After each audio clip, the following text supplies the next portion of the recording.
ئوسترالیا جێگیرەوەی ئاردی دۆزیەوەتەوە. ڕەنگە بڵێن جێگیرەوەی ئارد چییە؟ زۆر کەسەیە هەستاریان هەیە بەرامبەر بە مادەیەک پێی دەوترێت گلۆتین. گلۆتین لەکوێیە زۆرە لە نێو ئارددا زۆرە. ئەو ئاردەی کە خۆمان دەیکەین بەنان و سەمون و هەموو جۆرەکانی هەویری لێ دروست دەکەین. هەندێک کەسێ هەر ناتوانن ئەو ئاردە بەکاربێنن لەبەرەوە گرفتێک هەیە، گرفتێکی جیهانیە.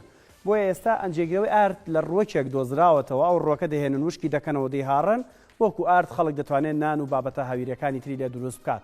بزانین ئەو جێگرەوەیە و ئەو ڕۆکە چییە؟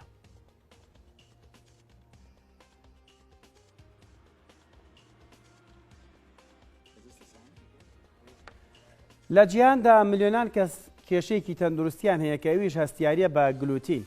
بەو هۆیەوە ناتوانن هیچ خواردنێک بخۆن کە گلوتین لە پێکاتەکەیدا بێت. یەکێک لەو خواردنە بنەڕێتیانی کە گلوتین بەشەکە لە پێکاتەکەی ئاردە. ئەو کەسانی کە هەستیاریان بە گلوتین هەیە زۆر تووشی ئاستەنگ دەبن کاتێک دەیانەوێت خۆیان لە خواردنی نان و بەرهەمەکانی تری ئارد بگرنەوە. پێدەچێت ئوسترالیا توانی بێتی چارەسەری ئەم کێشەیە بکات. ئەویش لە ڕێی دۆزینەوەی جێگرەوەیەک بۆ ئارد. لەم چەند ساڵی دواییدا لە ئوسترالیا چاندنی ڕووەکێک کە پێی دەوترێت واتڵ زۆر ڕەواجی پەیدا کردووە.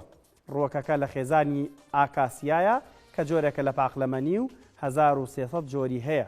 960 جۆریان نیشتیمانی ڕەسەنیان ئوسترالیایە. بەرهەمی ئەو ڕووەکە دەهاڕدرێت و دەتوانێت وەکو ئاردی لێ بکرێت و دواتر نانی لێ دروست بکرێت. بەو هۆیەشەوە ئەو کەسانی کە کێشەی هەستیاریان بە گلوتین هەیە زۆر بە ئاسانی دەتوانن ئەم ڕووەکە بەکاربێنن وەک جێگرەوەی ئاردی گەنم. کێشەی سەرەکی بەردەم پەرەپێدانی ئەم جۆرە ئاردە و بە بازاڕخستنی ئەوەیە کە گرانە لە ئوسترالیا 1 کیلۆی ئاردی گەنم بە چەند دۆلارێکە، بەڵام نرخی 1 کیلۆ ئاردی واتڵ سێت دەگاتە 130 بۆ 150 دلاری ئەمریکی کە ئەوەش وا دەکات بۆ هەموو کەسێک بەردەست نەبێت و هەموو کەسێک نەتوانێت ئەو ئاردەوەکو جێگرەوەی گەنم بکرێت و بەکاری بێن.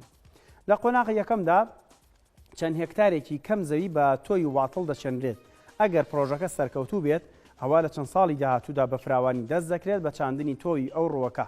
لەبەرەوەی بڕی پرۆتین تیایدا بەرزە لە دەرەوەی ئوسترالیاش خواست لەسەری زۆرە.